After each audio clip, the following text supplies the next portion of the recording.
নমস্কার বন্ধুরা, আপনারা হয়তো সুস্থ আছেন, ভালো আছেন। তো বাগদেবী মাতা কি জয় হোক।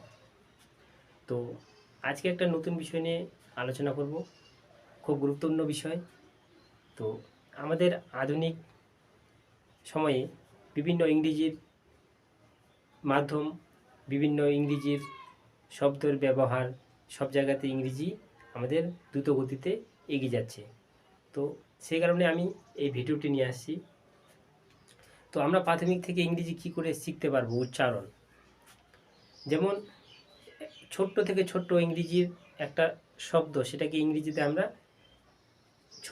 সহজ করে আমরা কী করে সেটাকে বানান করতে পারবো বা লিখতে পারবো, তার একটা প্রাথমিক একটা কৌশল শেখাবো। তো আমি শুরু করেছি যে বাংলা বর্ণের ইংরেজি প্রতিরূপ। তো ভাষাটি বুঝতে হবে যে বাংলা থেকে ইংরেজি বা ইংরেজি থেকে বাংলার কীরকম করে দুটার বর্ণ আলাদা হয়। তো কোথাও যদি বাংলা থাকে সেটাকে ইংরেজিতে কিভাবে আমরা বানান করব, বা কোথাও যদি বাংলা থাকে সেটাকে আমরা কিভাবে ইংরেজিতে উচ্চারণ করে বার করব বা লিখব। তো আমি এখানে লিখে দিয়েছি, তো এক এক করে বোঝাবো। তো আমরা সহজভাবে পড়ব যে অতে সাধারণতভাবে ছোট হাতের বা বড় হাতের এ হয়। এটাও একই হয়, এই হয়।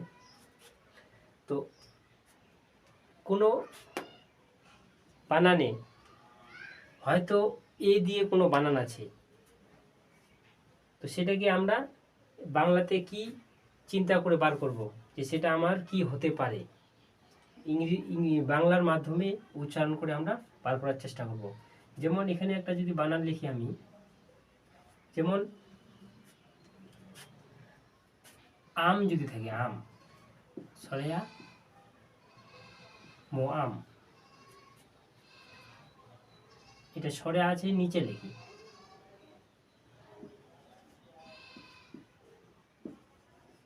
তো আমরা সাধারণত ধরে নিব এখানে এ আছে, তারপর এটি ব্যঞ্জন বর্ণের। তো যখন ব্যঞ্জন বর্ণে শেখাবো সেটা বলবো। তো মতে এম হয়, তো আম। তো এইভাবে আমরা বার করতে পারবো, এগুলো আস্তে আস্তে শিখলে। তো তারপরে হস্যইতে আই, দীর্ঘই আই,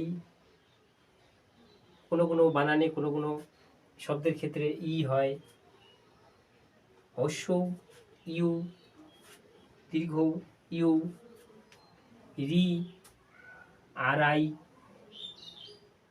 আর ডবল ই হয়,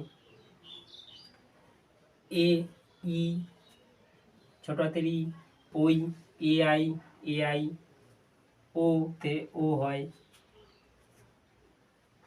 ওই এ ইউ, ও কিছু কিছু ক্ষেত্রে ও ইউ, ও ডাব্লিউ হয়। তো কিছুটা বোঝাতে পারলাম। তো আরও যদি বিভিন্ন উদাহরণের মাধ্যমে বোঝাই, যেমন